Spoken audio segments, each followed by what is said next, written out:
I did not learn the name of the woman I would marry until I read it, some weeks after, written in a clerk's indifferent hand in the register of my mother's burial.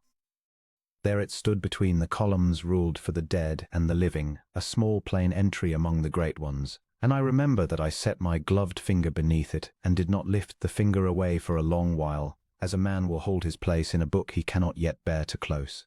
Ruth Adair. 2 words only, and yet I have come to think that all the years I have since been granted, all the warmth of my hearth and the laughter of my house, hung upon my having chanced to see them at all, for she had meant that I should never see them, and she had very nearly had her way.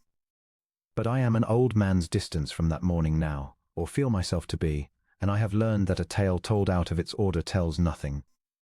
Let me go back, then, to the cold end of that autumn, and to Weston House, where my mother lay dying by inches while I was 3 counties off and could not come. The Dowager Duchess of Weston, my mother, had been failing since the leaves turned. It was Nudden's stroke that took her, but a slow withdrawing, a tide that went out and did not, as it had used to, come back so far as before. The physicians named it by one Latin word and then another, and charged handsomely for the naming. But the truth beneath their Latin was plain enough to any who loved her. She was leaving us, and she knew it before we did, and she bore the knowledge with that particular gentleness which had been the whole temper of her life. She had been a great lady and had never once, in my memory, used her greatness to wound. She read her scripture and her poets. She kept her small kindnesses like a private fortune, and she had loved me, her only son, with a steadiness I had done far too little to deserve, and had, in the manner of sons, taken for the settled order of the world, as one takes the roof above one and never thinks to thank it until the rain comes in. I would give a great deal now to say that I was at her side through those last weeks. I was not. I was in London, and then upon the flooded roads of the north, and then in London again, held there by a matter that at the time seemed to me to admit of no refusal, and now seems to me the merest dust. The autumn rains had risen beyond all reckoning. The river had come over its banks across half the county that bordered my own, and drowned the low farms, and carried off 2 bridges and I know not how many head of cattle, and set some hundreds of poor families shivering upon such high ground as they could find. As the chief landholder thereabout, and as a man with a seat in the Lords where a bill of relief then hung upon a knife's edge, I was told on every side that I could not be spared. There were embankments to be ordered and paid for, there were tenants to be housed, there was a division to be attended upon which the fate of the whole distressed country would turn. Every letter that reached me from Weston spoke of my mother as holding her own, resting quietly, in no immediate danger, and every letter I sent back spoke of my coming the moment the crisis should break. I believed it. I believed there would be time. It is the commonest lie that duty tells us, that there will be time, and I have never since believed it about anything. So it was that in the last 3 nights of my mother's life I was for the most part 100 miles from her pillow, and came to her only in snatches. Once by a hard night's riding when a lull in the flood let me be spared for 18 hours, once for a single grey morning before I was called back, and it was in those snatched and blinded hours that I first saw, without seeing, the woman who is now my wife. I have pieced together since, from Miss Grantham, my housekeeper, and from old Dawes, what I could not then attend to. It seems that on the first of those 3 bad nights, when the household was worn thin with watching, and the nearest of my mother's regular nurses had herself fallen ill, a young woman came quietly to the servants' door at dusk and asked, without any flourish, whether she might be of use to the lady who was ill. She gave no great account of herself. She said she was accustomed to sitting with the sick, that she asked no wage, and that she would go the instant she was not wanted. In an ordinary season she would have been turned off, no doubt, or made to wait upon references. But the house was in that particular disorder which mortal illness brings, where the master is absent and the mistress is dying, and no one below stairs is quite certain from whom an order ought to come, and there was a soft authority about the young woman, so Mrs. Grantham told me, twisting her apron, that made it seem the most natural thing in the world to bring her up. Some thought the rector had sent her. Some thought she came from a charitable order in the town. Each supposed that some other had engaged her, and so no one engaged her at all, and no one thought to write her name in any book, and she passed up the back stair into my mother's room as quietly as a draught passes under a door. What she did there I know now, and the knowing of it has been both the balm and the reproach of my whole afterlife. She sat. That is the plain first of it. She sat, hour upon hour, in the low chair drawn close to the bed, and she did not fidget, and she did not doze, and she did not fill the terrible patience of a sick room with the chatter that frightened people mistake for comfort. She kept the fire even. She moistened my mother's lips. When the long fear came on in the small hours, for even the gentlest soul may be afraid in the dark, at the edge of that country from which no traveller has sent back word, she took my mother's hand in both of her own and held it, and did not let go. And by some grace in her that I cannot analyze, she made the dark room feel not empty but companioned, and she read. My mother, when she could no longer follow much, could still follow the sound of a loved and familiar thing, and this stranger read to her from the Psalms in a low, unhurried voice, and read her the poets she loved, Cowper and the rest, and when my mother's own memory failed upon a line, the young woman had it by heart and carried her over the gap, so gently that my mother never knew she had stumbled. Think of it, a girl of no fortune, unasked, unnamed, giving to a dying duchess the one thing that neither the physician's Latin nor her son's rank, nor all the estate of Weston could purchase, the plain animal comfort of a warm hand, and a steady voice through 3 long nights of the Valley of the Shadow. I had ridden the flood to save strangers their roofs. This stranger had come to save my mother her fear. And there was more between them, in those hours, than the mere offices of a nurse. There was a friendship struck up at the very door of death, of the kind that the great leisure of the world seldom achieves, and that the dying, having no more time to waste on ceremony, come to very quickly. My mother, who had all her life been surrounded by people who wanted something of her, her interest, her invitation, her good word, found herself at the last beside a young woman who wanted nothing whatsoever, and I think the strangeness and the sweetness of that was not lost upon her. They talked in the long watches, when my mother had the breath for it. The young woman spoke a little of herself, though never much and never once by way of complaint, of a father lately dead whom she had nursed through his own long ending, of a childhood in a poor parish, of books read by a single candle. My mother, Mrs. Grantham told me, would rouse to hear her, and would smile, and once heard to say that she had never in her life been so honestly entertained, nor by so honest a person. It was as if, having spent 65 years among the polished and the interested, she had been given at the very close one plain companion who told her the truth and asked her for nothing, and had found it the rarest luxury of all her rich existence. I did not know, then, that a friendship had been made in my house that would outlast the friend who made it, nor that its keeping would one day fall to me. I saw her but did not mark her. I have gone back over that 18 hours 1,000 times, quarrying my memory for her face, and can bring up only fragments, as one brings up bright bits of glass from dark water. I remember coming into the room out of the wet and the cold near midnight, splashed to the thigh. My mind still full of embankments and drowned fields, and I remember a young woman rising from the chair by the bed and stepping back into the shadow by the window with her hands folded, giving me my place, and I remember thinking, if it can be called thought at all, that here was the night nurse. That someone had done the sensible thing and hired a night nurse, and that I was glad of it and would see it settled properly when there was time. There was a plain dark gown. There was smooth brown hair under a plain cap. There were her hands, which I do remember, for they were not a servant's rough hands nor yet a fine lady's idle ones, but capable, careful hands, and one of them rested a moment upon my mother's coverlet as if to say gently that all was as well here as it could be made. She said something very quiet to me, some word about the lady having taken a little broth and being easy now, and then she was gone from the room to leave us son alone with his mother, and I did not so much as ask her name. Why should I? I thought there would be time.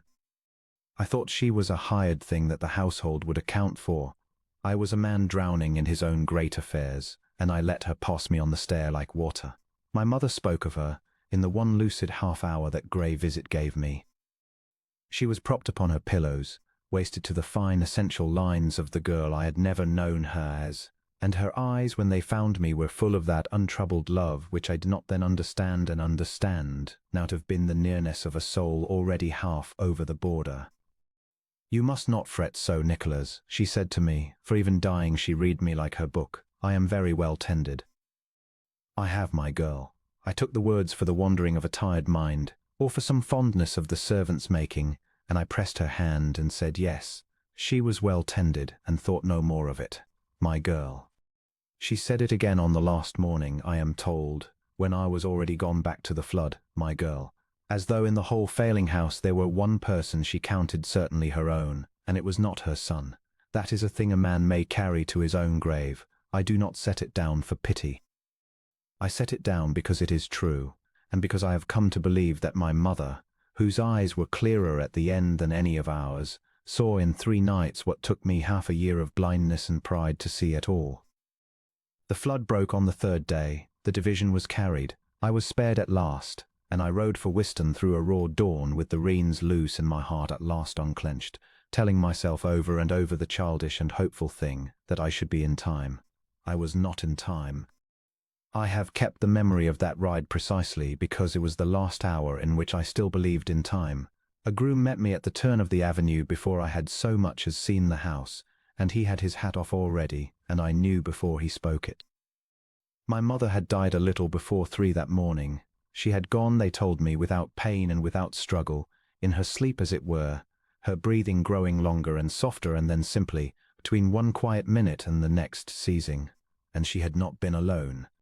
The young woman had been with her to the end, had been holding her hand at the very last, and had closed her eyes, and had folded her hands upon her breast, and had done all those last offices for my mother that I, her son, had forfeited the right to do by being where duty had sent me. And then, this is the heart of it, this is the small dark hinge upon which the whole of my afterlife would turn, and then the young woman had gone, in the great confusion that death brings down upon a house. That first hour when the bells must be tolled and the shutters closed and the servants weep and the messengers ride out and no 2 people are in the same room or the same mind, she had quietly put on her cloak and gone out by the door she had come in by, wanting nothing, taking nothing, asking nothing. She would not stay to be thanked. There was no one in that reeling hour with the wit or the standing to stay her. Mrs. Grantham, half distracted, had pressed her to wait, had spoken of the master coming, had spoken, God forgive us all, of some recompense. And the young woman had only shaken her head and said, Mrs. Grantham gave me the words afterward, and I have them by heart, that she had not come for thanks, and that the poor lady was at peace, and that this was reward enough for anyone. And with that she stepped out into the grey morning and was gone down the wet avenue on foot, a plain dark figure growing smaller, and the door was shut against the cold, and nobody had thought to ask her where she lived, or who she was, or by what name a household might ever find her again.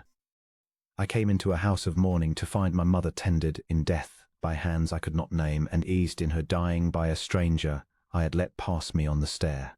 They brought me up to her. She lay very fair and very still in the shuttered light, younger in death than I had seen her in years. And about her there was such an air of having gently cared for, the coverlet smoothed just so, a sprig of late rosemary set by her hand, her grey hair ordered under her cap, that even in the first blind grief of it I understood, dimly, that some tenderness not my own had been here and had done for her what love does. I stood a long time. I said, I believe, the useless things one says, and it was only later, when the worst of the first storm had passed and I sat in the cold library with the accounts of a dead woman's illness spread before me, that I came to the thing that has haunted me ever since. Not one paper, not one entry, not one line among all the careful records of that house gave any account of the young woman who had sat 3 nights with my mother and closed her eyes. There was the apothecary's bill and the physician's fee and the wages of the regular nurse who had fallen ill. There was record of every candle and every draught. Of her there was nothing. She had come out of the wet dark, given my mother the one gift I could not, and gone back into it without leaving so much as a name behind her, as though she had never been at all.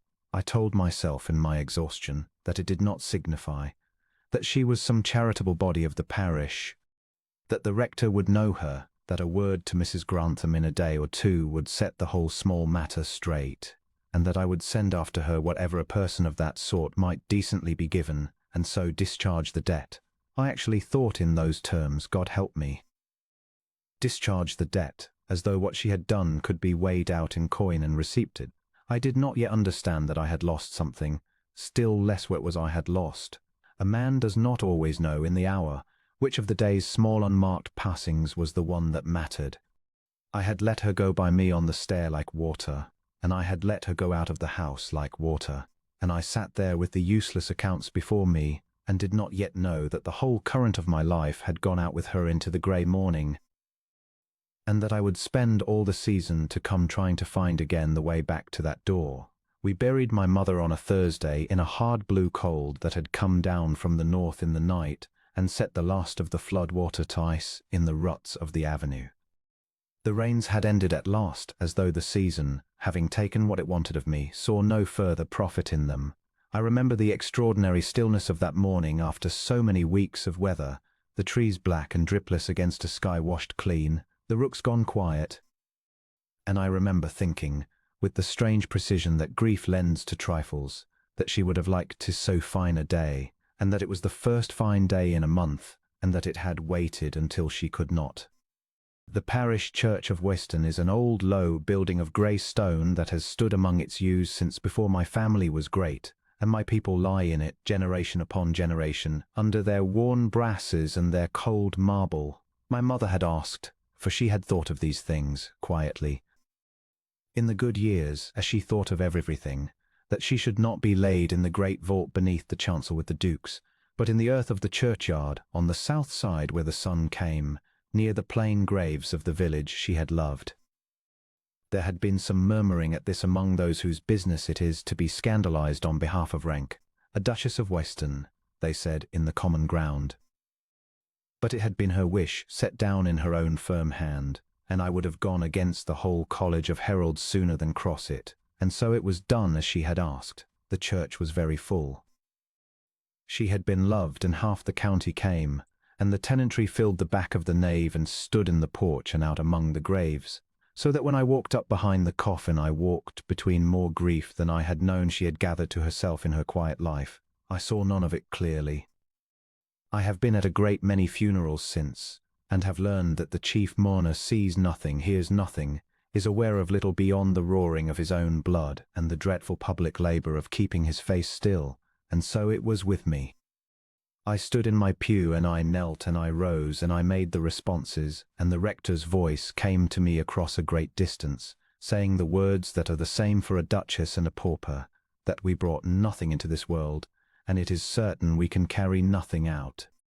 And I thought of my mother saying, my girl, and I looked at the coffin and could not make it hold her, and the whole hour was to me a kind of drowning. It was at the graveside that I saw her. We had come out into the brilliant cold, and the coffin had been carried to the south side and set upon its bearers above the raw dark cut in the frosted grass, and the mourners had gathered close, a black ring of us breathing smoke in the still air, and the rector had begun the committal. Man that is born of a woman hath but a short time to live, and I, standing at the head of the grave with my hat in my hand, and the wind moving in what was left of my composure, lifted my eyes for a moment from that terrible narrow opening in the earth, I think to escape it. I think a man's eyes will run anywhere from such a sight, and looked out beyond the ring of the great and the near, to where the churchyard fell away toward its wall and its leaning stones, and I saw, standing quite apart from all of us, under the black arm of a yew, a young woman in a plain dark cloak. She was not of the mourning party.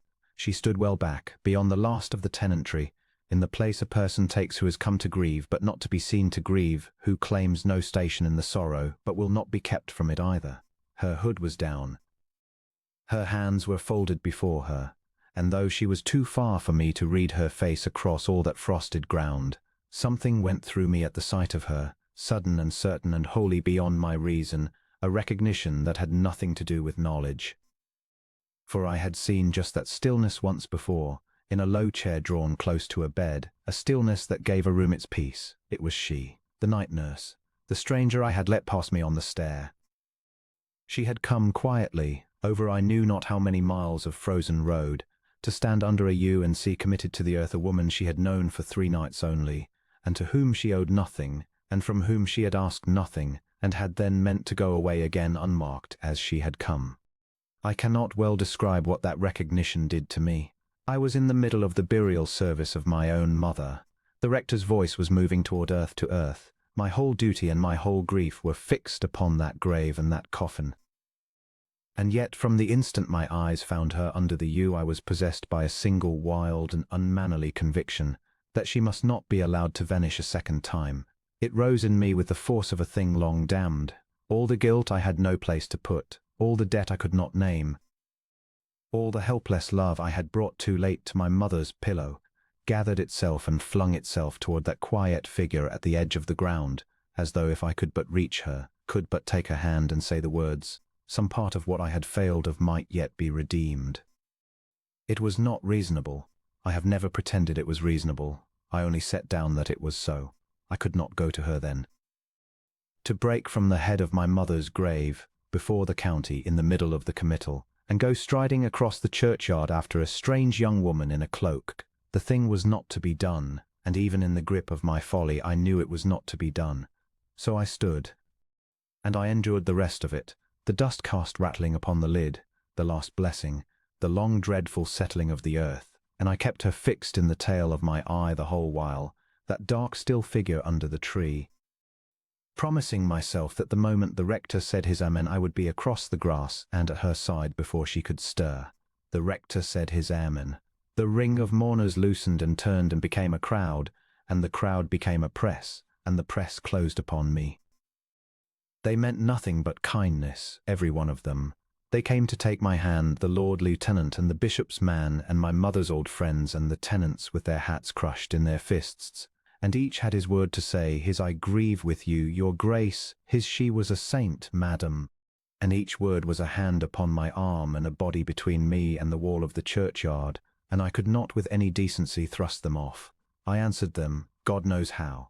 I bowed and I pressed hands and I said the things, and the whole while I was craning like a rude boy over their mourning shoulders toward the yew, and the whole while the dark figure grew, by some sorcery of the crowd, a little further off, a little more screened, until at the last, when I had got clear of the worst of them and made 2 steps toward the wall, I looked and the place under the yew was empty. She was gone.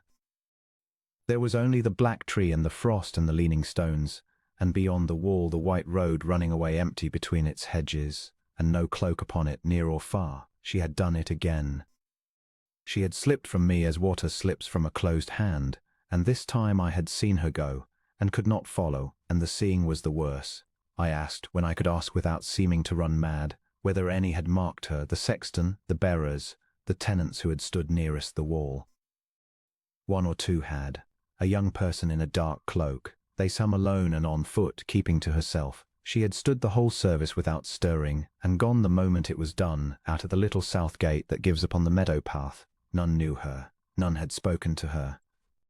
None could say whether she had turned toward the town or away from it once she was through the gate and lost among the hedges. She had passed among 100 people who would have done her any kindness, and had let not one of them come near enough to learn so much as her Christian name. I will not dwell upon the days that followed the funeral, the shuttered rooms and the black-edged letters, and the whole slow machinery of a great death, save to say that through all of it there ran in me, like a low fever that would not break, this one consuming want, to find her. I could speak of nothing else to those about me who could be trusted with it. Who was she? Whence had she come? By what road had she reached the churchyard, and by what road gone from it? And I began in those grey afternoons to gather what fragments I could from the household, calling Mrs. Grantham to me, and old Dawes and the housemaids, and even the boy who had held the gentlemen's horses, and putting together out of their small confused rememberings such a picture of my unknown benefactress as I could make. They gave me little, and they gave me everything.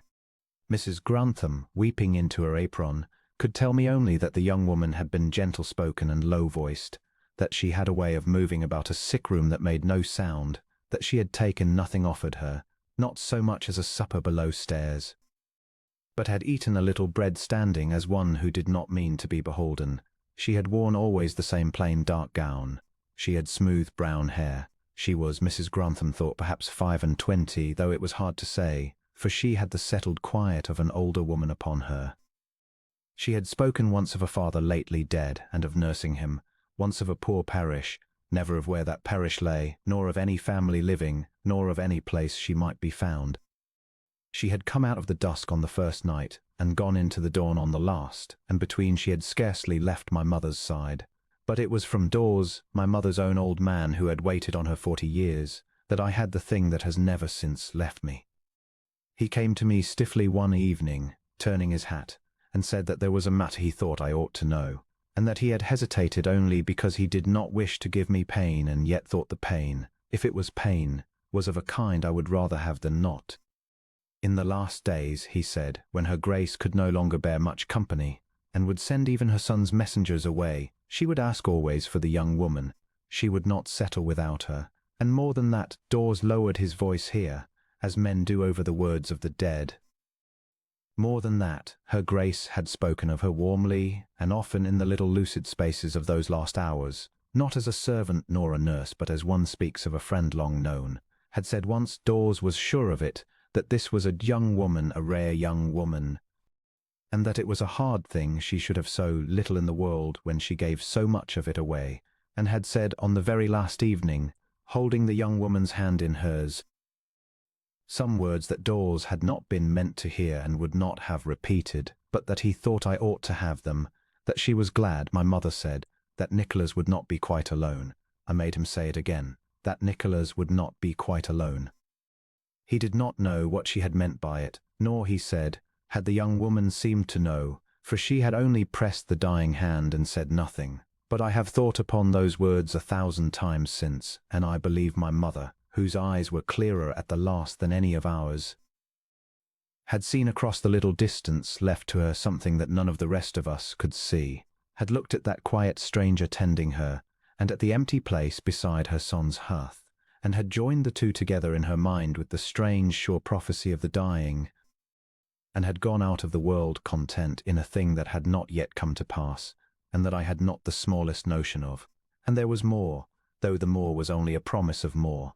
Mrs. Grantham pressed and pressed, remembered at the last that, in the good weeks before the end, when her Grace still sat up and dealt with her small affairs, she had had Dawes bring her the writing case to her chair more than once, and had written and sealed, and given him letters for the post, and that among the papers of the escritoire, when it should come to be gone through, for it had not yet been gone through, sealed as the room was in the first days of mourning, there might well be found some word, some line, that would speak of the young woman by name.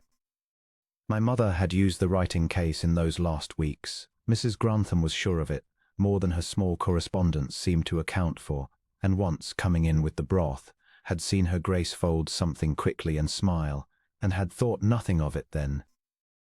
It was the thinnest of threads, but I laid hold of it as a drowning man lays hold of a floating spar, and resolved that the escritoire should be opened, and every paper in it read, and that if my mother had left anywhere in her own hand the name and the direction of her girl, I would have it, though I read a year of letters to come at it. Against all this there stood, of course, the counsel of those who loved me and thought me disordered by grief. My uncle, my mother's brother, a shrewd cold man who had buried much feeling of his own long ago and mistrusted in others, took me aside before he left Wyston and spoke to me plainly. I was making, he said, a great matter of a small one. A charitable woman had done a charitable office. It was very affecting, and the proper course, the only course consistent with my station, was to discover through the rector or the parish what decent gift might be conveyed to such a person, and to convey it, and there to let the thing rest. A duke, he said, did not scour the country after a nameless sick nurse. It would be talked of, it would be misunderstood, it would do the young woman herself no service, whoever she was, to be sought so warmly by a man in my position, had I thought of that. And there was in what he said a great deal of sense, and a great deal of the world's sound cold wisdom, and I heard it all, and I knew it for wisdom, and I found that it did not move me the breadth of a hair, for I had by then passed beyond the country where such reasoning has force. It was no longer a debt to be discharged, if it had ever truly been that. I had lied to myself with that word in the first hours and could not lie with it now. I did not know even yet what it was. I only knew that a woman had given my mother the one gift I had failed to give her, and had asked nothing, and had gone twice into the grey away from me without a name, and that my mother with her last clear breath had spoken of her warmly, and had said that I would not be quite alone, and that I could no more let her vanish unfound into the world than I could have left my mother's grave unmarked. Let it be talked of, let it be misunderstood.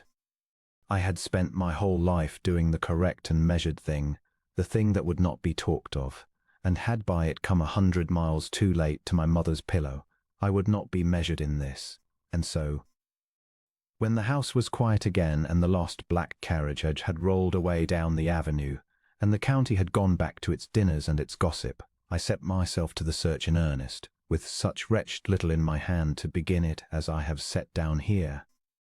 A plain dark gown and smooth brown hair and a low voice, a father lately dead and a poor parish somewhere unnamed, a stillness in a sick room, a figure under a yew on a morning of frost, gone before I could cross the grass to it, and 2 words, only 2, that I did not yet know were her name and had not yet gone to read in the register where they stood written between the dead and the living. It was almost nothing. It was a face I had seen twice and marked only once, and a debt I could not name, and a dead woman's blessing upon a thing that had not happened. With no more than that I sent for my horse in the raw first light of the following morning, and turned its head toward the town, and began to look for Ruth Adair. The town of Nethercombe lies some 7 miles from Weston, down in the fold of the valley where the 2 roads meet at the bridge, and it is such a place as a great man passes through 100 times in his life and never once sees. I had driven through it, I suppose, more times than I could number on my way to the assizes or the quarter sessions or the bank, and could not before that winter have told you a single thing that stood in it beyond the inn and the market cross. It is a lesson I have not forgotten, that a man may own the half of a country and know nothing of the lives lived out upon it, that there are whole worlds of patience and wanton quiet goodness going forward within a morning's ride of his own gate, and he is ignorant of them as of the far side of the moon. I did not find her quickly. I had thought, in my folly, that a name and a town would be the whole of it, that I should ride in, and ask and be directed, and have the thing done by noon. But Nethercombe was a close, wary place, slow to give up its people to a gentleman on a good horse asking questions, and slower still when the person asked after was a woman who had plainly taken some pains not to be asked after. I made, I have no doubt, every blunder that a man in my position could make. I began at the inn and set the whole tap-room speculating. I sent my groom about with questions that could not but be talked of.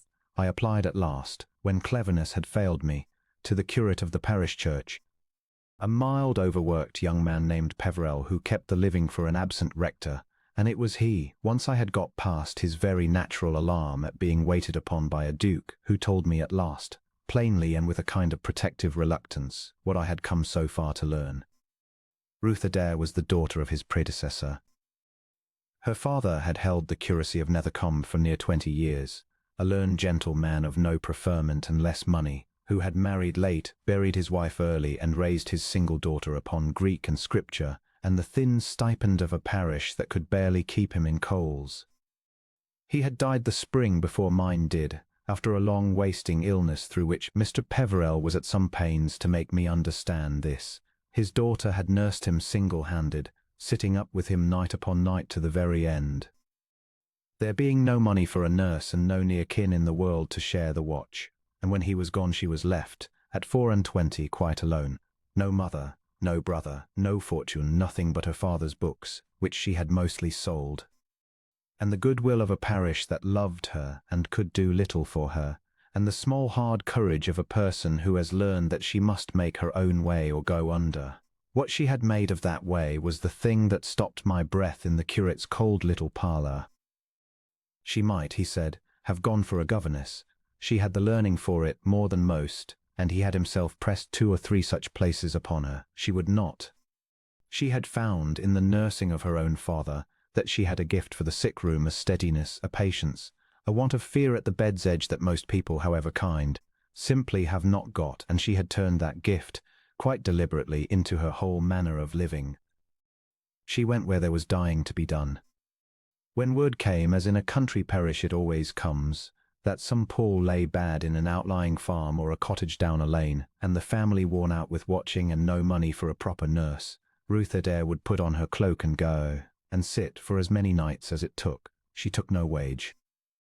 She would accept, Mr. Peverell said, her keep while she was under the roof, her food a corner to lie down in by day, and beyond that nothing, would be almost sharp with those who pressed money on her, as though it soiled the thing. She lived between whiles in 2 rented rooms over a saddler's in Cross Street, upon I could not conceive what some few pounds a year of her father's that had been saved out of the wreck, eke it with plain needlework. She wanted, the curate said, and I heard in his voice that he had ceased trying to argue her out of it, only to be let do the one thing she believed she had been put into the world to do, and to be let do it without notice or reward. I sat with that a long moment. I had come out expecting, I think, to find some plain body of the almshouse sort, some pious pauper to whom a £5 note would be a fortune, and a duke's notice the event of a lifetime. What Mr. Peverell had described to me was something else altogether. Something I had no place to put in the ordered world I lived in, a gentlewoman by birth and breeding who had chosen, with her eyes open, a life of poverty and hard mercy, that she might have escaped at any moment by the simple expedient of being ordinary, who spent herself night after night upon strangers who could give her nothing back, and who had come one wet dusk in the autumn, quite naturally and as a matter of course, to sit 3 nights with a dying duchess exactly as she would have sat with a dying washerwoman, and had gone away again, wanting no more of the duchess than of the washerwoman. My mother had known her for what she was in 3 nights. It had taken the death of my mother and half a winter of blundering to bring me even to the curate's parlour. He would not, at first, give me a direction. I honour him for it now, though it maddened me then. He looked at me, a duke, in his threadbare room, asking with an urgency I could not disguise after a solitary young woman of no protection, and I saw the plain honest suspicion cross his face, and I could not blame him for it was the very construction my uncle had warned me the world would put upon the thing. I had to speak to him more openly than I had meant to speak to any man. I told him what she had done at Weston. I told him she had gone twice from me unthanked and unnamed, and that I could not rest under it. I did not tell him all. I did not tell him what my mother had said upon the last evening, for I had not the words yet even to myself, but I told him enough of the truth, and something in my telling must have carried its own warrant, for at the last he sighed, and rubbed his cold hands, and said that Miss Adair would not thank him for it, and gave me the Saddler's in Cross Street. It was a narrow shop front with the 2 windows above it, and a dark stair at the side that went up from the street between the saddler's door and the wall. I stood at the foot of it longer than I liked to own. I, who had risen to speak in the House of Lords upon the fate of counties, stood at the bottom of a saddler's stair with my hat in my hand, and could not for a moment make myself go up it. Then I went up, and knocked, and heard a chair pushed back, and a light step, and the door opened, and I was to face at last with Ruth Adair. I knew her at once, and the knowing went through me like cold water.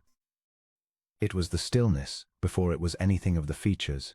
That same stillness I had seen in the low chair by the bed and under the black yew, gathered now into a small plain room with a fire and a table and a work-basket, and turned full upon me. She was, I saw now that I might see her, neither plain nor beautiful in any way the drawing-rooms would have owned. She was something the drawing-rooms have no word for. She had a broad clear brow and level grey eyes and the smooth brown hair I had been given second-hand a dozen times, and her gown was the same dark stuff, much mended, very clean, and her face, as she looked up and saw who stood upon her stair, went through a swift and telling change. There was first a flush of pure astonishment, and then, this is the thing I have never forgotten, there was not the flutter, not the awe, not the eager bobbing confusion I had met with in every cottage and tap-room of that town at the mere word of my name. There was a stiffening. Her chin came up a very little, and her grey eyes cooled, and she stood square in her own doorway as though to guard the poor room behind her, and she said, in a low even voice with not one tremor of deference in it, "Your Grace has lost his way, I think. There is nothing here." "I have not lost my way, Miss Adair," I said. "I have been a great while finding it. I am Weston. You sat with my mother." I saw the name my mother reach her, and soften something in the level grey for half an instant, and then the guard came back, harder than before, for she understood in that instant exactly why I had come, and she did not want it. The Duchess was a good woman, she said. I was glad to be of what use I could. There is nothing owing on it, your grace, and nothing to be said. I am sorry you have ridden so far for so little. And she moved, quietly and quite unmistakably, to close the door. I put my hand upon it, not roughly, I hope, but I could not let it shut. I would sooner have let my own hand be shut in it. And I said, and I heard my own voice come out rougher and more naked than I had meant, "For God's sake, do not send me away. I have looked for you all winter." That stopped her.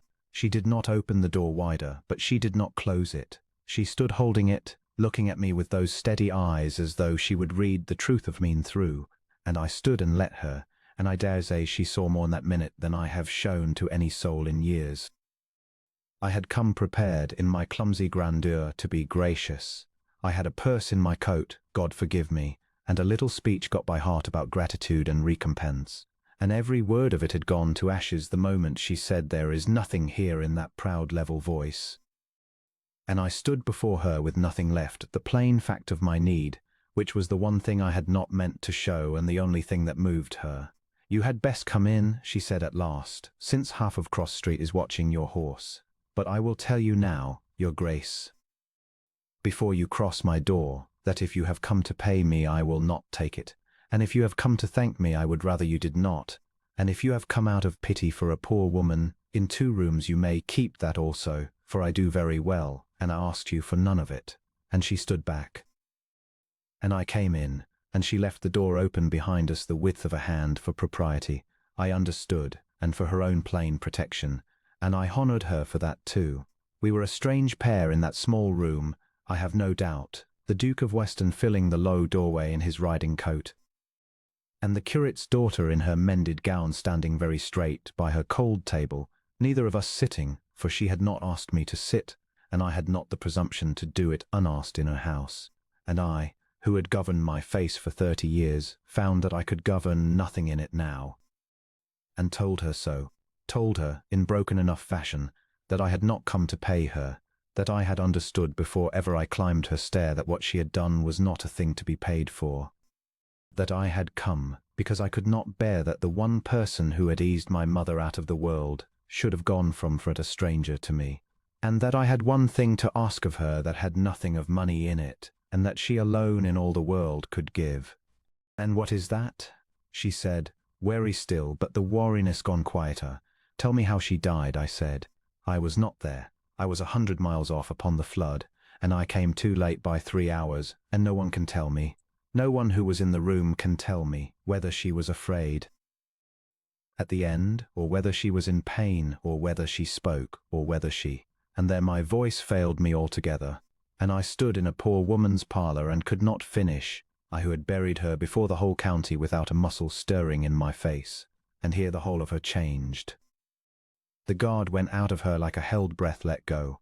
The level cool grey eyes filled, not for herself but for me, and she came a step nearer, and when she spoke it in that same low unhurried voice with which, I now understood, she had carried my mother over the failing lines of her loved poems. And it did to me exactly what it had done to my mother. She told me plainly and gently and without one ornament, standing there by a cold hearth, all that I had been starving to know, that mother had not been afraid, that she had had very little pain, and that little eased, that she had been clear in her mind almost to the end and had talked of the things she loved, that she had asked to have the Psalms read to her, and the 90th in particular, and had said the last verses along with the reading in a whisper, that she had gone at the last so gently that there had been no moment one way as the moment, only a long soft loosening, like a ship going out on a quiet tide, and that she had not been alone, that her hand had been held the whole while, that she had not, in all those 3 nights, been left 1 hour to face the dark by herself. I do not know how long we stood so. She gave me, in that quarter of an hour, the thing that all the physicians' Latin and all my rank and all the estate of Weston could not have bought me. She gave me my mother's peace, and with it a measure of my own.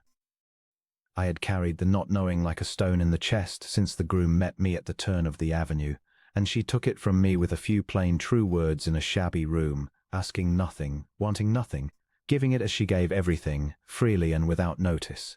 And when she had done, and I stood there unmanned and grateful past any speaking of it, I looked at her, really looked, as I had failed to look upon the stair that night, and I saw that her own eyes were wet, and that she had looked away toward the window to spare me the sight of my own weakness reflected in her face. And I understood all at once, with a plainness that has never since left me, that beneath all her proud armor of wanting nothing she was as lonely as I was, that she too had lately closed a beloved and failing parent's eyes with no one by to hold her own hand, that we two strangers, the Duke and the curate's daughter, stood upon the one narrow ground in all the world where rank means nothing and grief means everything, and were, for that 1/4 of an hour, simply and exactly equal. She recovered herself first. She always did. She turned from the window and said, in a voice she had made steady again, that she was glad if she had given me any ease, and that she hoped now his grace would be able to rest, and that she might keep me. All of it plainly meant to send me down the stair and out of her life for the third and final time. And I heard it, and I knew that a wiser and a cooler man would have bowed and gone, would have carried away his gift of peace and left her hard-won solitude and troubled her no more. And I found, standing in that little room with the fire I would have given a great deal to see her keep better lit, that I could not do it. I could not go down the stair and not come back. And so I did the thing that I have since owned to her, laughing. Was the first frank lie I ever told her and the beginning of all my happiness. I said that there were papers of my mother's, letters, that spoke of her, Miss Adair, by name, and that in common justice she ought to see them, and that I would do myself the honour of bringing them to Nethercombe within the week.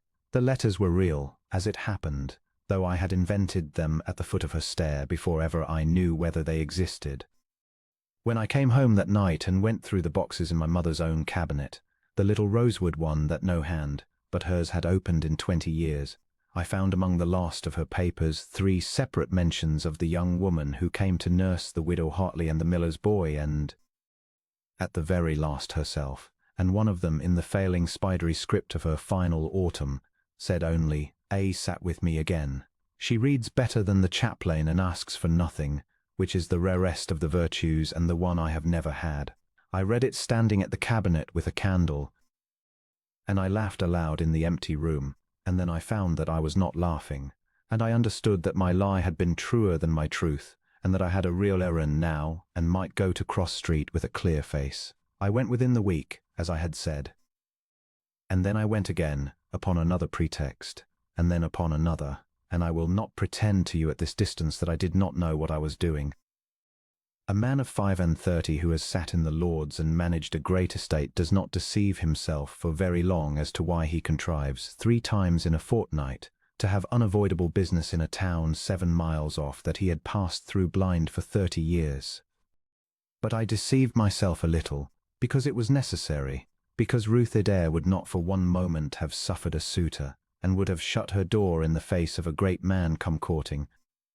And the only way I had of being let near her was to come always with a reason in my hand that was not myself. So I became, that winter and into the thaw, a man of many small legitimate errands. There were the letters first. Then there was the matter of my mother's charities, which were real and considerable, and, I discovered upon looking into them, administered so carelessly by the steward that half the money went astray before it reached a poor man's door. And who in the county knew better than Miss Adair where the true want lay, and which of the applicants were frauds, and which were breaking their hearts in silence? I laid the whole tangle before her, quite honestly, and asked her help, and she gave it grudgingly at first, suspecting a charity of another kind aimed at herself, and then, when she saw that I meant the poor and not her, with a plain shrewd competence that shamed my steward and half my justices. She knew the parish as a surgeon knows a body. She could tell me that the widow Coomb's rheumatism was got honestly at the wash-tub and the widow Coomb's tears were not, that this cottage wanted coals and would be too proud to ask, and that one wanted watching, that a shilling given here was mercy and a shilling given there was drink. I have learned more of the government of men from Ruth Adair over a poor man's half-door than I ever learned at Westminster. And so, by way of my mother's money, I came at last to walk with her, for she would not sit and be talked to. That was too like courting, and she felt it and grew stiff. But if there was a sick child in a farm up the coombe and a basket to be carried and a duke's horse standing idle, she would suffer the duke to carry the basket and lead the horse and come with her, because that was work, and work was neutral ground. The one ground upon which she would meet me as an equal and not as a poor woman meeting her betters. I have never in my life been so happy as I was upon those wet and muddy walks. I, who had been waited on since I could stand, carried her baskets up lanes that ruined my boots, and held horses, and once stood a full hour in a byre nursing a shepherd's smoking fire into life, while she sat above with his dying wife, and came away black to the elbow and prouder of it than of any ribbon I own. We talked upon those walks, as I have talked to no other creature. It began with the poor and their wants, which was safe, and it went on by degrees I did not mark at the time and cannot now retrace to everything. She had a mind, that woman, stored and furnished out of her father's books and sharpened on a life that had spared her nothing, and she used it without the smallest deference to my rank, contradicting me flatly when I was wrong and telling me so, which no one had done to my face in 15 years. She had read her father's Greek, and could set me right upon a line of Sophocles between one style and the next, and did, with a dry pleasure in it she did not trouble to hide. She had opinions upon the enclosures that would have startled the lords, and they were better opinions than the lords, being got at first hand from the men whose common was taken. And when I told her once, half laughing, that she ought to have been born a man and sat in Parliament, she gave me that level look and said she had done more good in one wet coombe than the whole of Parliament had done in her lifetime, and I could not gainsay her, and did not wish to. I found that I hungered for it. I found that I saved things through the week to tell her, a folly of the assizes, a passage in a book, a thing my mother had said long ago that I had told no one, and hoarded them against our next walk as a boy hoards windfalls. I found that the days I did not see her were flat and long, and the days I did were lit from within, and that I had begun, God help me, to measure my whole life by the small dark figure coming down the coombe with her cloak blown against her and a basket on her arm. She was harder to read. She had 30 years of God where I had none. She gave nothing away that she did not choose to give. But I am not a stupid man, and I watched her as I have watched a witness in a doubtful cause, and I saw the small thaw come on, slow as the season. I saw that she no longer stiffened when my horse turned in at Cross Street. I saw that she had begun to argue with me for the pleasure of it, and to laugh. She had a low sudden laugh, rare as a kingfisher, that she seemed half to resent in herself. I saw, one bitter afternoon coming down from the Hartley farm, that when I slipped upon the ice and saved myself awkwardly against the bank, her hand had flown out to catch me before ever her mind could stop it, and that she had drawn it back and coloured and said nothing, and been quiet the rest of the way home.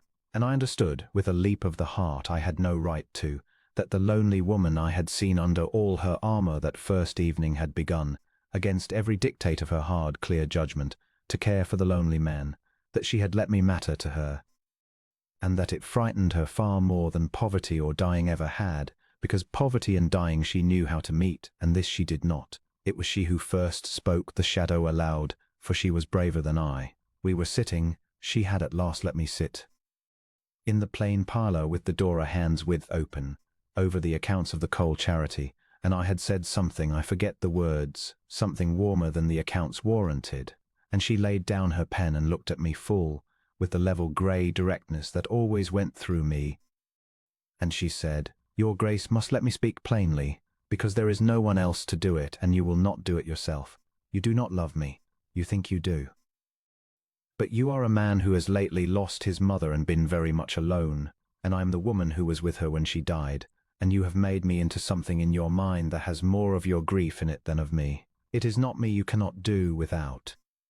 It is the last room your mother was alive in, and I am standing in the door of it." I could not answer her at once, because the terrible thing was that I had thought it myself. In the black watches of my own house I had turned it over and over, and been unable to prove it false. What did I know of her, after all, but that she had been kind to my mother and eased the worst hour of my life. Was this love, or was it only a drowning man's gratitude to the hand that pulled him out, mistaking the hand for the whole of his happiness? I had no way to weigh it.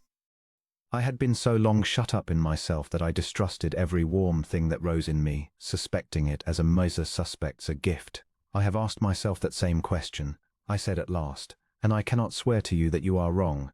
I can only tell you that I have tried to be wrong.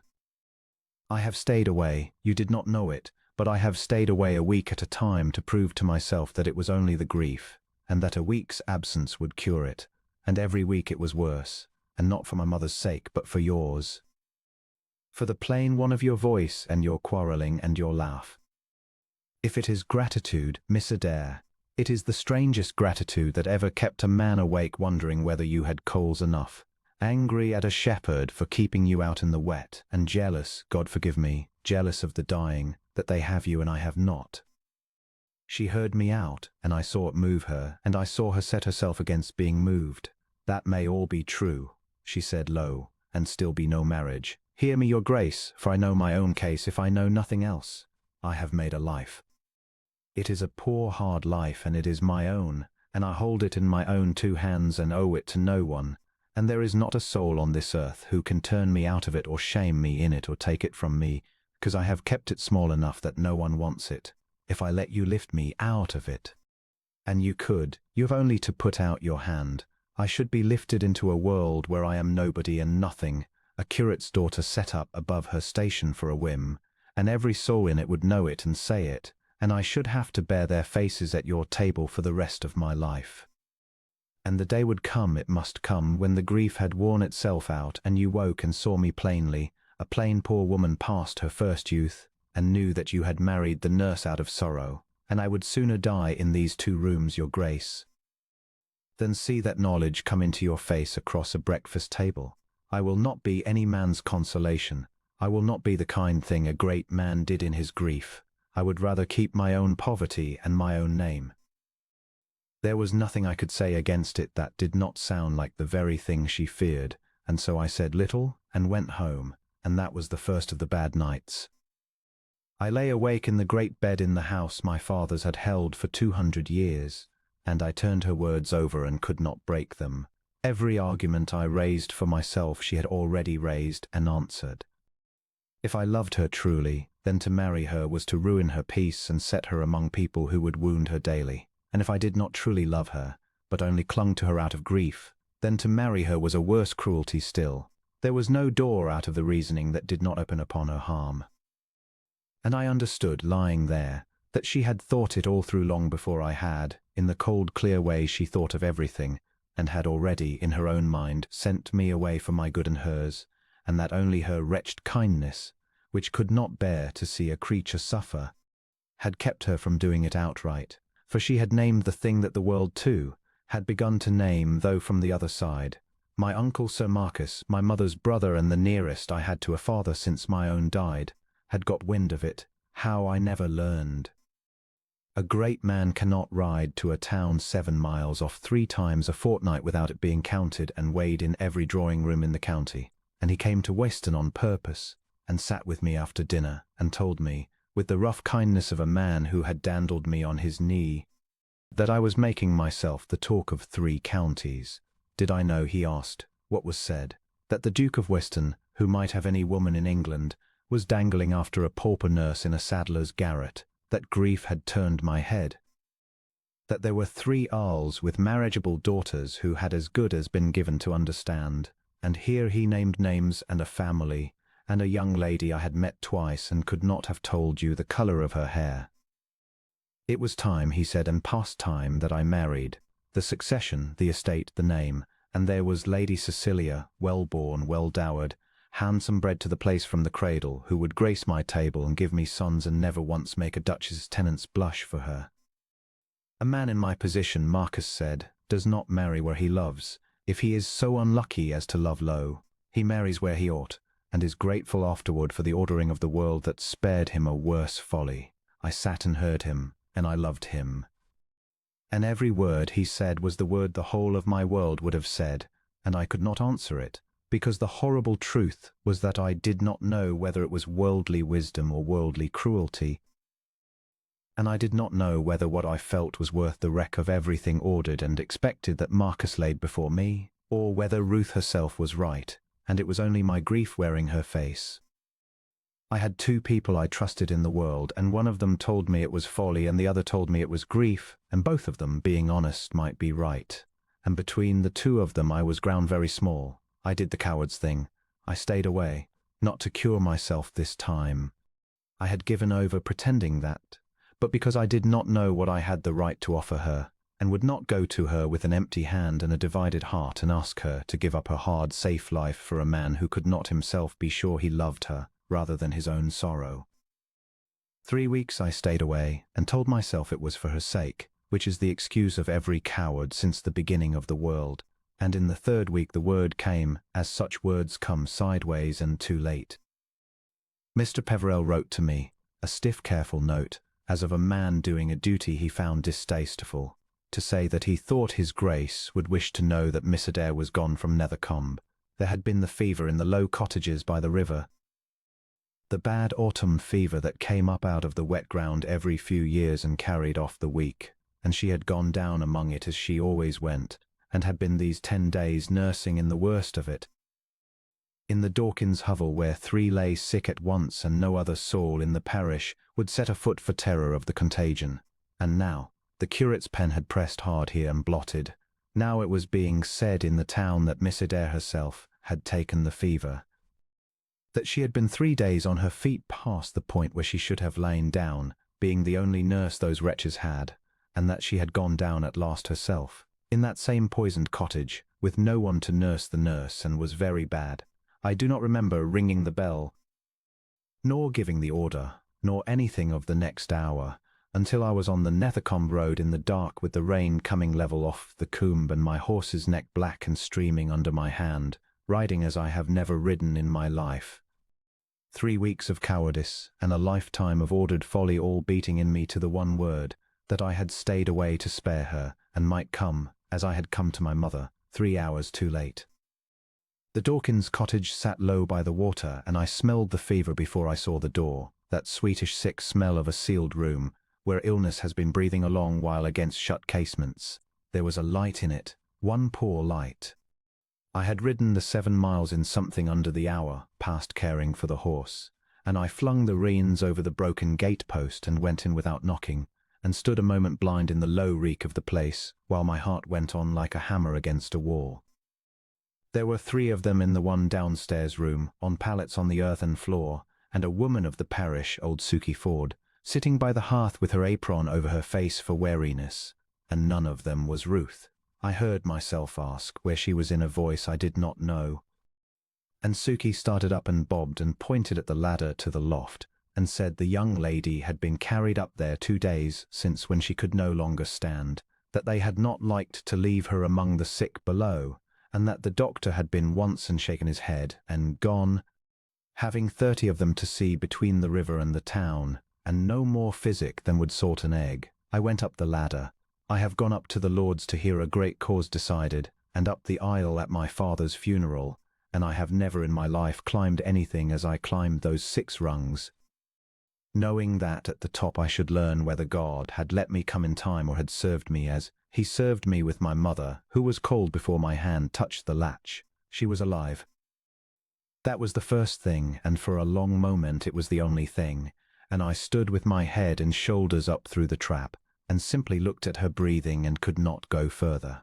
She lay on a straw tick under the slope of the thatch, in her shift and a borrowed blanket, and her hair was loose and dark with the wet of the fever and stuck to her temples, and her face, that clear proud face that had told me to my teeth that I did not love her, was flushed and fallen in and years older, the lips cracked, the eyes half open and seeing nothing, the breath going in and out of her fast and shallow like a hunted thing.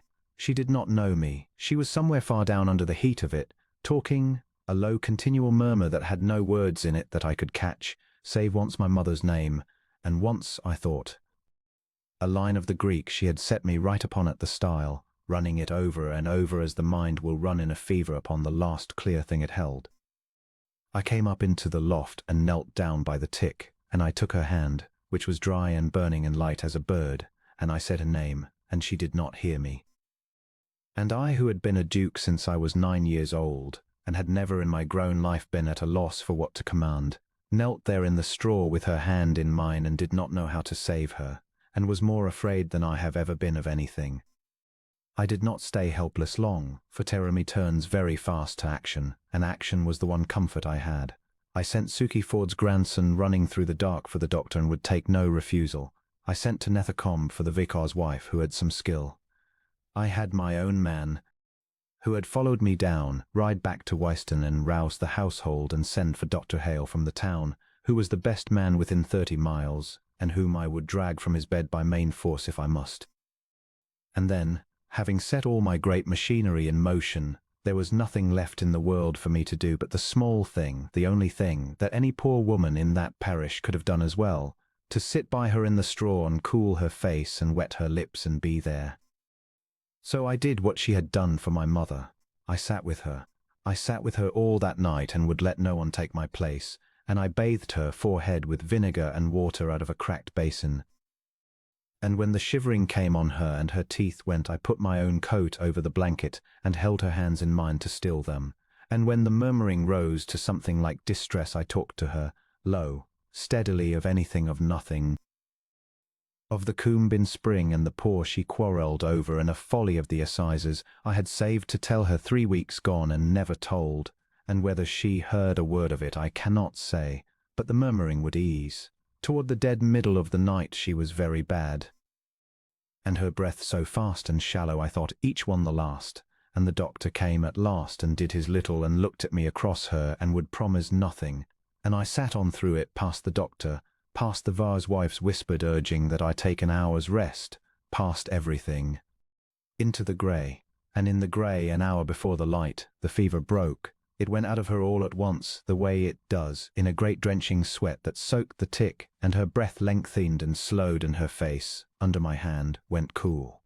She sank down out of that far country into a true sleep, deep and slack and ordinary, and the doctor fell to her wrist and listened at her chest and stood up and said, in the flat, exhausted way of a man who has seen it go the other road too often, that she would live now if she were kept warm and quiet and got broth into her and no chill came, that the young lady had a constitution of iron under all her thinness, and had spent it saving other folk, and would have spent the last of it if she had lain there another day. I thanked him. I do not think he understood, being a plain tired man, why the great Duke of Wyston should sit down of a sudden on an upturned pail in a fever loft, and put his face in his blackened hands, and be unable to speak to him at all. For in that hour, kneeling in the straw with her breath come back cool under my palm, I had my answer, and it was not the answer I had gone looking for through 3 weeks of cowardice. All my long clever doubting was burned clean out of me. I had told Marcus I did not know whether it was grief or love. I had told her I could not swear she was wrong. I knew now. When I had come up that ladder, I had not thought of my mother once. I had not thought of the last room my mother was alive in, nor of gratitude, nor of the nurse who eased my worst hour. I had thought of Ruth, of her particular low laugh and her level grey look and her flat contradicting voice and the small dark figure coming down the coombe, of that one woman and no other in the world, and of a life gone lightless and worthless to me if that breath should stop. It was not my mother's death I could not bear the repeating of, it was her. I loved the woman herself wholly, past all reasoning and all rank, and would have given the 200 years of Wyston and every acre in it to keep that thin burning hand from going cold in mine. There was the certainty I'd asked God for. He had given it me in a fever loft, in the cruelest way he had, by very nearly taking her, and I swore over her sleeping body that I would never again be such a coward as to doubt it, nor such a coward as to stay away. And there, God forgive me, is where I ruined it. For a man does not unlearn himself in a night, and the certainty that I loved her came up in me, joined to 35 years of being a duke, of setting the world in order for the people I loved, because I had the power to and could not conceive of loving without it. I had found her in a hovel, half dead of other men's want, with no soul to nurse the nurse, and every instinct I owned rose up and said, never again, never while I live shall she be so, and set about disposing of it. I would not leave her in the Dawkins cottage another hour than I must. When she was strong enough to be moved, and I judged that, not she, I had her carried, wrapped and warmed, in my own carriage on a bed of pillows, not back to the 2 cold rooms over the Saddlers in Cross Street, but to Wyston, to the great south chamber with the fire kept up and the curtains drawn against draughts.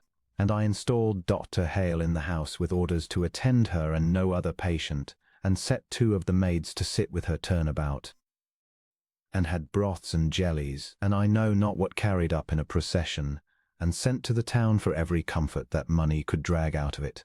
I did it all in a kind of exaltation, out of the fullness of a heart that had nearly broken and now could pour itself out at last in doing.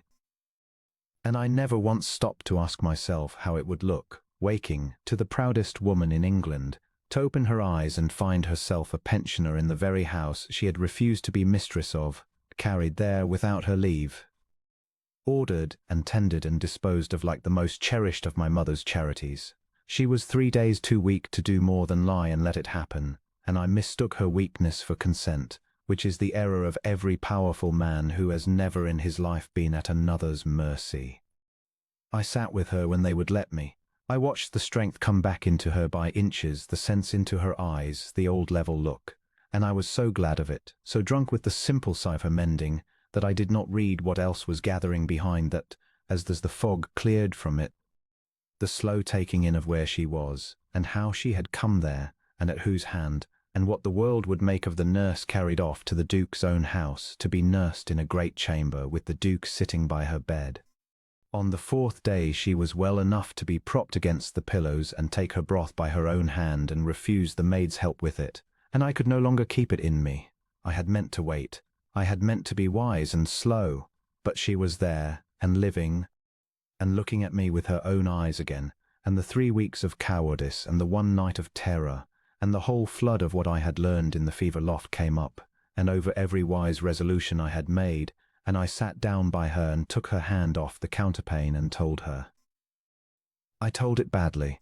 I have argued causes that turned on a word and chosen every word like a jeweller, and this the one speech of my life that muttered, I made like a boy, all in a rush and in the wrong order. I told her I had thought her dead on the road and had not been able to bear it. I told her I had come up the ladder and not thought of my mother.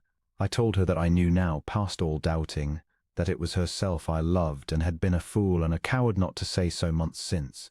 But it came out tangled with the fever loft and the terror and the straw. Tangled with I could not leave you there, and I will never let you want again, and you shall never nurse in such a place while I have breath. Tangled with my mother and my grief, and the whole helpless outpouring rescue of it, so that what she heard, propped white against my pillows in my house that I had carried her to without asking, was not a man laying his heart at her feet as an equal. It was a great man very moved, who had saved her and grieved and pitied her, and now would collect her up out of her hard, poor life along with all the other broken things he mended, because he had the means and the will and could not endure to see them broken. I heard it go wrong even as I said it, and could not stop and made it worse in the mending. She let me finish. She had always let me finish. And then she lay quiet a moment looking at the drawn curtains of a bed that was not hers, in a room that was not hers, and when she spoke her voice was very low and very steady, and I have never heard anything sadder. You have carried me here, she said, and physicked me, and fed me, and nursed me, and I did not once have the ordering of any of it, being too weak to lift my head. And now, in your own house, in your own bed, with your own doctor at the door, you tell me that you love me. And I cannot tell, your grace. I have lain here 3 days, and I have tried, and I cannot tell whether you love me, or whether you are only a good man who has saved a drowning creature and cannot now bear to let go the hand, and has mistaken the holding of it for his heart. You told me once you could not swear I was wrong. I could not swear it either, and here in this room I can swear it even less for what is here but the very thing I told you I feared. I am the nurse carried off and set up in the great chamber. I am the kind thing the Duke did in his grief and his fright. Every soul in this house knows it. Your uncle knows it. I have heard his voice below, and I know what he came to say. If I let you lift me the rest of the way, out of gratitude on your side and gratitude on mine. We should both of us call it love, because we so much wished it to be, and I should be your duchess, and a scandal, and a ruin to you, and the day would come, you know it would come, when the fright had worn off, and you saw the plain poor woman you had collected, and were ashamed. I will not be that. I told you I would rather die in my own 2 rooms than see that shame come into your face. I very nearly did die, and it has not changed my mind, your grace. It has only proved to me that I was right, for see how near I came to being kept alive to be your penance. I said everything a man could say. I said it was not gratitude, and told her of the ladder and my mother unthought of, and she answered gently that a man in the grip of such a fear would believe anything of his own heart, and that I could not prove it to her here, in this room, with her strength in my hands and her name already the county's talk, because everything here spoke against me, the rank, the rescue, the pity, the grief, all of it, and no word I said in this house could be weighed clean of them. She was not angry. That was the worst of it. There was no anger I could have argued down. There was only that clear sad certainty, harder than any stone, of a woman who had thought it all through long before I had, and had never once let herself hope. Because hope was the one thing her hard life had taught her she could not afford. She left within the week.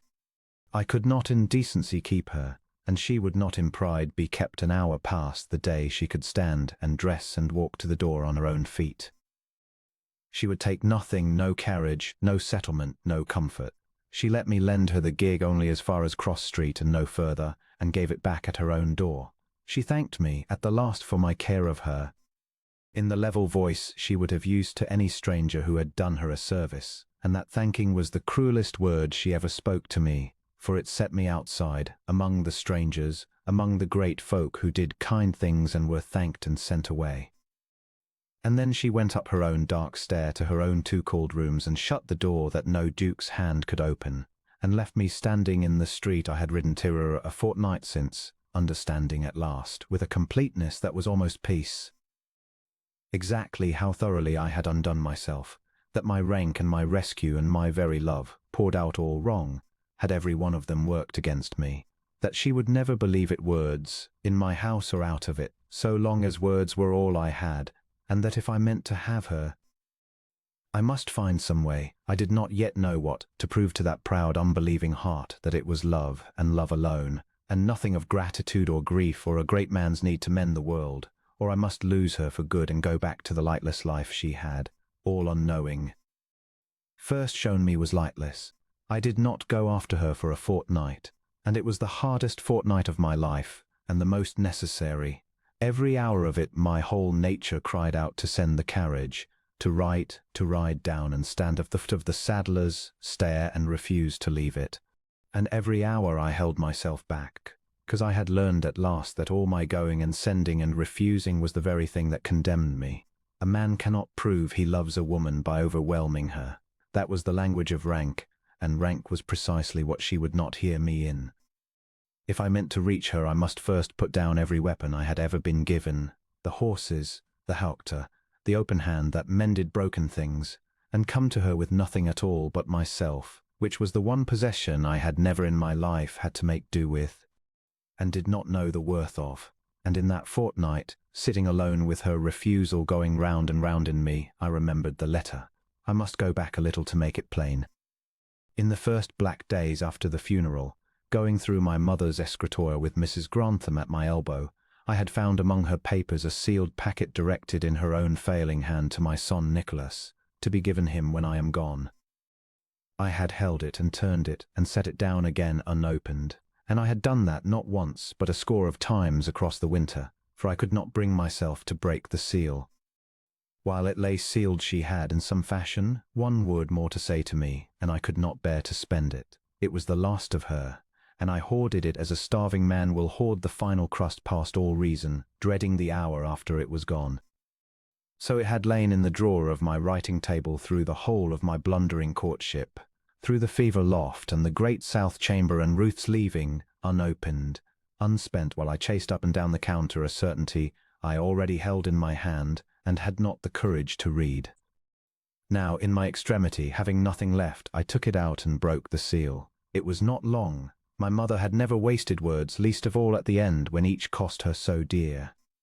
I set it down here entire, as near as an old man's memory can render it, for it is the truest thing in this whole account and the thing on which all the rest turned. My dear son, she had written, in a hand that wandered and steadied and wandered again, so that I could see the labor of it. I am going, and there is no help for it, and I would not have it otherwise, for I am very tired. Do not grieve past what is seemly. You were a good son to me, better than you will let yourself believe when I am gone, for you are a great one for taking blame that is not yours. I have one thing to say to you, and I will spend my strength on it and on nothing else, because it matters more than the estate or the name or any of the things men will crowd about you with when I am cold. There is a young woman sits with me at night now, a Miss Adair, the late curate's daughter from Nethercombe. You have not met her and perhaps never will, for she is not of a kind that pushes herself where you would see her. I have watched her these 3 nights with the particular clearness that I think God lends us at the very last, when he draws back the curtain a little before he puts out the light, and I tell you, Nicholas, plainly as your mother, that she is the one. I do not mean she is a good nurse, though she is that. I mean that she is the wife I would choose for you out of all England if the choosing were mine, and it is not, and so I do the only thing left me, which is to tell you and then to trust you. She has nothing. She is poor and past her first youth, and proud as Lucifer under a stillness you could mistake for meekness. And the whole of your world will tell you she is impossible, and your uncle loudest of all. Hear me across whatever distance I am gone into by the time you read this. Rank is a coat, my son. It keeps out the weather, and it is very fine, and it is not the man. I have worn it 50 years, and I know. This woman has what neither rank nor money ever bought since the world began. She is good all the way through, without display and without reward, and she does not know her own worth, which is the last proof of it. You have grown up lonely inside your greatness. I have watched it and could not mend it.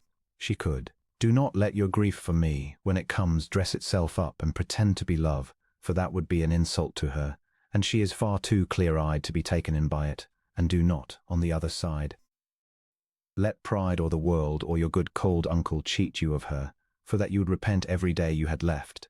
Love her for herself, Nicholas, as I have come in 3 nights to love her, and let nothing stand. That is my last commandment to you, and my blessing on it, and I go easier for the saying, your mother. I read it standing, as I had read the other, and then I sat down in my father's chair, and I wept as I had not wept at the graveside nor since, not for grief now, but for the sheer overturning wonder of it. For do you see what she had done?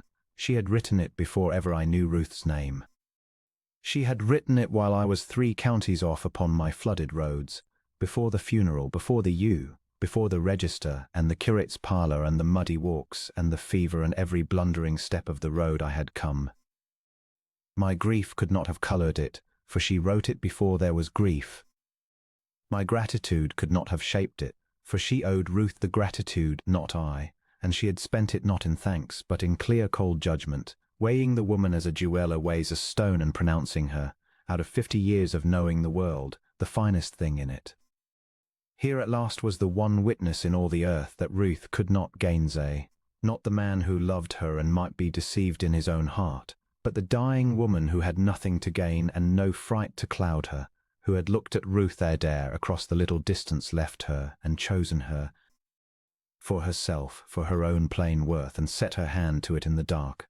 I had my proof. It had been in my drawer the whole while, and I had been too afraid of one grief to open it and end another. I did not ride down the next morning, though I burned to. I dealt first with my own house, for a man should set his own ground in order before he asks another to trust it. My uncle Sir Marcus came again, having heard, one always heard, that the nurse was gone from Wiston, and came, I think, to be pleased with me and to speak once more of Lady Cecilia, who was still, he gave me to understand, not irretrievably bestowed. I heard him out, and then I did what I had never in my life done to him. I stopped him quietly and told him it was finished. Not the pursuit of Ruth Adair, I said. That was not finished and never would be while I breathed. But the other thing, the endless weighing of her against the world's opinion, that was done. I told him I honoured him and always should, and that he had been a father to me, and that in this one matter he was wrong, and that I had it under a hand neither of us could dispute that he was wrong. I let him read the letter. He read it twice, the old man, and his jaw worked. And at the end he folded it very carefully along my mother's own folds and gave it back and was silent a long while. And then he said, only in a voice gone rough, that his sister had always been the clever one of the two of them, and that he supposed she was clever still, being where she was. And that if I was set on it he would stand up with me and stare down any man in 3 counties who dared curl a lip. And so my hardest opponent became, in the space of 1 letter, my staunchest, which is a thing I have seen good men do, when they find that what they took for wisdom was only fear wearing wisdom's coat. As for Lady Cecilia, I did what was owed her, which was to be plain and quick, that no false hope should feed on my delay. There was no wound to heal there, whatever the drawing-rooms had made of it. She was a sensible, well-bred girl who had been offered to me by others and had, I later learned, no more wished the match than I, and married within the year a man she had chosen for herself, and was the happier for the escape. I say it only to set it down that no one was the worse for my choosing where I loved. The world had built a great cruelty out of my marrying Ruth, and when it came the world discovered, as it generally does, that its cruelty had been all in the anticipation. Then and only then I rode to Cross Street. I went alone, on a plain horse, in a plain coat, with no letter of business in my hand and no charity to plead, and no reason on this earth for my coming save the one I had spent a lifetime learning to say. I climbed the dark stair. I knocked and heard the chair pushed back and the light step I would have known among 1,000, and the door opened, and she stood there with her sewing still in her hand, and went still all over at the sight of me, and her face closed like a shutter. Miss Adair, I said, before she could speak, before the guard could come fully up, I have not come to save you. I have not come to carry you anywhere, nor to give you anything, nor to mend your life, which does not want my mending and never did. I have come to give you a thing that is yours, that was written before you, or I knew what was coming, and then I will go if you send me, and trouble you no more. And I put my mother's letter into her hand. She did not want to take it. I saw her fingers resist it even as they closed. But she took it, because I had said it was hers, and she read it standing in her own doorway in the failing light, and I watched the proud, clear face I loved break slowly, line by line, as the meaning of it went into her, watched her come to the place where the date was, and understand, as I had understood, that this was written before, watched her hand begin to shake so that she had to steady the paper against the door frame, and at the end she did not look up for a long moment, and when she did her eyes were full and her mouth was not steady at all, and she said, in a whisper I could barely hear, she never told me, all those nights, she never said a word. She would not, I said. She said as much herself. She trusted me, and then she trusted you, and would not force either of us. She only wrote it down and waited. Ruth. And it was the first time in all our knowing that I had used her name to her face, and it fell into the quiet between us like a stone into still water. You told me I could not weigh my heart clean of my grief, and you were right, and I could not, and I will not insult you by swearing I could. But she could. She had no grief to blind her, for she wrote before she died. She had nothing to be grateful for that was not her own to repay. She looked at you with the clearest eyes any of us will ever have, the eyes of the dying, and she chose you, not for me, not to comfort her son, but for yourself, because she found you the best thing she had met in 50 years of the world. That is not my word, it is hers. And it is the one word you cannot answer, for you cannot tell a dead woman she pitied you, or was frightened, or mistook her own heart. She was none of those things. She was only right. She wept then, quietly, standing very straight as she did everything, and I did not touch her, though it cost me the loss of my strength not to, for I would not, even now, put out the great man's hand and take. I waited. And when she had command of herself again, she looked at me, and there was something gone out of her face that had been there since the first evening on that stair, some braced expectation of a blow, and in its place a thing I had never seen there and can only call peace. If I say yes to you, she said, it will not be to be a duchess. I care nothing for that and would as soon be spared it. And I will not be set upon a shelf and made ornamental, your grace, nor kept from my work. There are the sick in this parish and the next who have no one, and I mean to go to them as I have always gone, duchess or no. And if that shames you before your county, then you had better not have me, for I will not leave them to die alone to save your table a blush. I should think less of you if you would. Come, and be my duchess on your own terms, Ruth, and go where the dying are, and take me with you to carry the baskets, for I have learned I am fit for little else, and I like it better than the lords. Only do not send me down that stair again. I have a great house full of 200 years of everything, and it is the emptiest place in England, and you are the only soul alive who has ever made me not lonely in it, and I cannot do without you. That is the whole of it. That is all I have left to say. I am not a duke at this door. I am a man who cannot do without you, and I am asking. And she looked at me a long moment, the level grey look that had gone through me from the first, only there was no armour behind it now, and then she gave that low sudden laugh I had waited half a year to hear, with the tears still on her face. And she said, "Then you had better come in out of the cold, Nicholas, and mind your head upon the beam, for you are far too tall for my rooms." And I went in, and minded my head upon the beam, and did not go down that stair again except with her hand in mine. We were married in the low grey church at Whiston among the yews in the early summer, very quietly, as she wished and as I found I wished too. Not the great county wedding that Marcus in his new zeal would have made of it, but a plain service on a bright morning with the tenants she had nursed crowding the porch and the churchyard, more of them than of the great, and the south side where my mother lay in the common ground bright with the flowers those poor people had brought, unasked, and laid there because they knew, without being told, whose blessing was upon the day. Ruth would have it so. She would be married within sight of the grave she had first come to unmarked, under the yew where I had seen her and lost her, and when the rector had done and we came out into the light, she went first, before ever she would leave the churchyard, and stood a moment at that plain grave on the sunny side, and I stood with her, and neither of us said anything at all, for there was nothing that needed saying that the dead woman under the grass had not said already, better than we could. Ruth is upstairs as I write this, these many years on, and I can hear her moving about the room over my head, for she has never in her life learned to sit still while there is a thing to be done, and there are grandchildren asleep in the house. And the parish still calls her out on bitter nights to beds I could wish she would leave to younger women, and she still will not leave them, and I still go with her and carry the baskets. I am an old man now and at peace, which is more than I ever thought to be, and I have come to the end of my telling. I did not learn the name of the woman I would marry until I read it in the register of my mother's burial, written small in a clerk's indifferent hand, between the ruled columns of the dead and the living. Ruth Adair. She had meant that I should never see it. But my mother, who had gone into that register before her, had left me clearer eyes than my own to read it by. And so the two words I found among the buried came in their season to be written a second time, in another register and another hand, upon the line beside my own, where they have stood these 30 years and will stand, please God, until they write us both into the earth together on the sunny side of that same wall.